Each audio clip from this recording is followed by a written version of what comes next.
Hi guys, and welcome back. So I have decided to do a video on the hurdles, the stepping points of IVF and what to expect, how to get started, things like that. So there's so many different hurdles along the way, and I remember getting to what I thought was the hardest bit, and my friend that had been through IVF going, right, you've got this to get to next. And then I was like, oh yeah, this is not over. So I did mention in my nutrition video that I followed, the nutrition that I followed for IVF, that I might do this because you've got to get yourself set up, you've got to get that level head ready for each step. So step one is obviously deciding you want a baby, and then step two is the realisation that you're going to need IVF for whatever reason. Obviously I always knew from a very, very young age that I need IVF, but you know, that's a whole different thing. So you make your appointment, you've got to choose your clinic actually. So some people would go to their doctor and get referred to one if you're going down the NHS route. Unfortunately that wasn't an option for us. So we done our research. We went on the HFEA's website, which has success rates for all the clinics in the country, and we just looked at all the results for, I say normal, I hate using that word, normal IVF, and then the success rates for donor eggs, which they tend to be higher, but in relation to own egg IVF versus donor egg, the proportion of people doing it is just completely tiny, itty titsy witsy compared to, you know, own egg IVF. So we went through the results, and then we looked at and luckily the clinic we were interested in were in the top two, because they've got, we used Fertility, so they've got different clinics up and down the country, and the two that we were looking at were in the top two back then. So that's how we chose our clinic. So that's your next step. You then got to wait for a consultation. They're normally quite quick. We waited a little bit longer because we were travelling a little bit further, so they tried to put everything in one day for us. So I do have my whole journey in the IVF playlist if you want to look through it. But in that day, the day before actually, I went for a pelvic ultrasound. So you'd have this regardless of what IVF that you're having. So you need to have a look at your uterine lining, and if you are using your own eggs, that's when they'll look at your ovaries and follicles and things like that, and kind of figure out if you've got many eggs left or not. I don't know too much about that because obviously that wasn't a factor for me. So you have your ultrasound, then there's a semen analysis, which obviously I didn't do. We used donor eggs, so we met with the egg donation coordinator on that day. We then had to see the counsellor that they had. Now this isn't to, you know, test if you're okay and suitable to have IVF. This is basically to see how you're feeling, where you're at, and especially if you're using donor gametes, I think that's the word. If you're using, you know, donor sperm or donor eggs or a donor embryo, they're kind of just talking you through, checking that you understand the kind of ethical things behind it and the forms and everything you need to sign with the HFEA. I find that really hard to say. And just takes you through that, and then takes you through if you're going to tell the child they're donor conceived or not, and the pros and potential cons. It was more pros than cons, but that's a personal decision. I'm not going to deep dive into that. Everybody knows my decision. Your decision is your decision. There's absolutely no judgment for that. It's your decision. What else happened that day? I think that was it. Then actually by the afternoon we then met with our doctor, because then they had my scan results and Tom's semen analysis, and they had everything, and he was there with a folder with a massive picture of my uterus and all the results. So I didn't have good results for my pelvic scan. I had a very, very thin uterus, and we discussed with the options there of what the process would be. Again, that's all in the videos, you can watch them through. I won't go into my thing. So once you've got your results and you've got a plan, I was then sent away on a high dose of HRT to kind of correct the problems that I was having. But what they'll do is they'll make a plan. If you're having your own eggs, I guess that's when the plan to have your egg retrieval will happen. And I think the egg retrieval is the same day you know what, I'm not going to go into that because I don't know, but you'd have your egg retrieval and then they'd kind of coincide that with when you have your transfer, which I think is 5 days later, unless you're having your eggs frozen, which I think they're trying to do a freeze-all thing because they're getting better success results. Again, that's only little bits I've seen, I don't know entirely. I'm getting off track, ignore me. Right, my eggs were frozen, not mine, but the donor eggs that we had were already frozen. So the next step for us was building up my lining, and when they were happy with that, they then started me on estrogen. I do have my medication breakdown as well in another video, and I'll pop that below, but I was on the estrogen, and then they done another scan at day 10 just to check that my lining was building. At that point they took some blood tests as well to check the levels of my hormones. Once everything's okay and they're happy with you and the sperm, the next thing you've got to do is have your embryos fertilised. Now, I remember being very, very excited the day that happened. That was on a Thursday, and we chose a 5-day incubation, and we chose to have the time lapse in, so they don't open the incubator. They take images, I think it's every 20 minutes, just to see how the embryos are developing, and they can from there pick the best ones.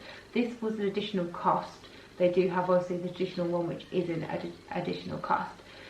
This was quite nerve-wracking for me. I was very, very excited, and then they were closed over the weekend, and you get daily updates, but because it was over the weekend I had no idea, and I didn't know if we were going to get a call on Monday saying they've all died, because we only had 7 eggs, we only had 7 embryos. They all fertilised because we had ICSI, just because it works better with eggs that have been frozen, because the outer layer can be a little bit harder, so it just makes sure that the sperm can get through. So yeah, daily little update, and I remember I think the Friday it was like 2 aren't doing so well. They've developed really fast, which is not a good thing. And then by the Monday they said they're all still here at the moment, but that 2 are still a little bit questionable. But yeah, one thing, sorry, scrolling back, they prefer a 5-day, but you have to be prepared for 3 days. If they think that they're not doing too well, they so often want to put them in on day 3 because they've got more chance of surviving in a uterus than they do in an incubator. So I remember I had a big work event and I couldn't tell anybody, but I had to kind of be ready in case they were like, we need you to come in now. Haven't popped in. So yeah, my little point is that every day is a little bit like, oh, are they okay? Oh, are they okay? And then it got to Tuesday morning and go, yep, we're happy. 4 are really, really good. 2 I don't think we're going to use. Come down at 12, and it's literally like that. On that day as well, they will discuss with you if you transfer 1 or 2, and they will discuss those with you personally, because there's different reasons why they'd recommend 1 and different reasons why they'd recommend 2 being put back. We were leaning towards 1 because of research we'd done, and they recommended 1 because they gave me pretty high odds of it working, which it did obviously. So yeah, that's kind of your next pitfall, hurdle, I don't know which terminology to use. Then it's transfer, okay? So you've already gone through all that lead up of what to eat, making decisions if you're going to have acupuncture, you know, all these things, if you're going to wear lucky socks or orange pants and everything in between. Then you've got your transfer day. Now, we still say transfer day was one of the best days we've had together. It was so much fun, it was absolutely great, and we had a really good day, and I recommend people look at it that way, as a fun day. We got to that point that we were having IVF, and that's a great thing. And for me, being told at 13 I wouldn't have children, for that day I was pregnant, and that to me was, you know, something, regardless of the outcome. That was a little on me, transfer day, really happy. You've then got the 2-week wait, which I didn't mentally cope with very well, to be honest with you. My anxiety was through the roof, and I went about things wrong. I think I'll do another video on that, on tips for the 2-week wait, because if we went for IVF again, I think things would be very different. I do things a lot differently. So you got the 2-week wait, then you've got your test day, and you think once you get that test you're gonna be like, yay! Some of you might be. I wasn't. I was like, okay, didn't believe it, didn't believe it and kind of thought, right, we've got to that. And then once you've got your positive, with my clinic, it's then 3 weeks and then you have a scan. So when the embryo would be 7 weeks old. I believe if you're in the US, it might happen in the UK as well, not at my clinic. They take a blood test to check the hormone levels, and I think that's a bit more accurate than a P-stick test. But yeah, you have to then wait till another 3 weeks, which feels like forever, to have a ultrasound to see if it is in the right place, if it's actually there, if it's got a heartbeat. But just bear in mind, sometimes at 7 weeks they don't have a heartbeat because they're so teeny tiny. Lucky for us, he did. He was quite, he measured a week ahead throughout every sort of scan. He was just a monster of an embryo. He had like legs by him. You could see little legs in his 8-week scan. Oh, it was adorable. They were like flipping around. So you've got to the 7-week scan. For me, again, still wasn't feeling it. I just thought, oh, it's not gonna work. And you do all this research.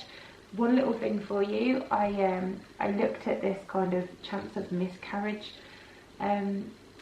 calculator, which was actually really interesting. And once you get to 8 weeks pregnant and there's a heartbeat, the chances of losing it go down to 4%. And for me, that was really helpful. So once you've got to that 7-week scan, the next hurdle is your 12-week scan. And if you've gone through IVF, I think this is the same with all IVF, I might be wrong, but you'd still be on your drugs until about 12 to 14 weeks. I was on my drugs till 13 weeks, and I think that contributed to my anxiety, that I didn't feel very good. I was very dizzy. What happens around week 9 is when the placenta starts taking over, the baby's, you know, supporting itself. So when the baby had its own hormones and I was taking hormones, it was around that time, week 9 to 12, I was just so dizzy and hazy and headaches and yeah.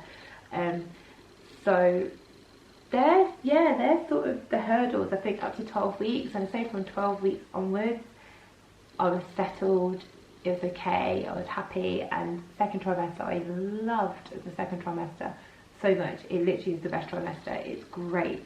But I just want to kind of prepare some of you for the little milestones you've got, just so you cannot think transfer's over, but you know the little bits you've got to get to, and you can just try and like prepare yourself to just be kind and patient with yourself. It is going to be an emotional roller coaster.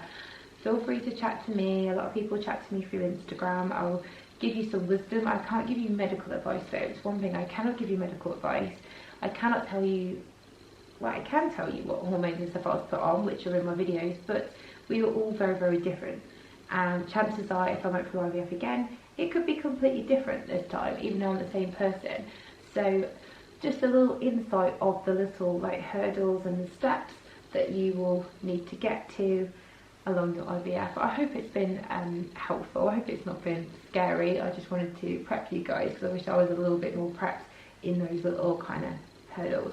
If you're interested in a tips for the 2-week wait video, please pop a comment below. Don't forget to give this a like and a subscribe if you're new here, and any questions, any videos you want, just pop them below and I'll make them when I can, in between me and my almost 2-year-old. He's almost 2. Thanks very much for watching, and I'll see you in the next one. Bye.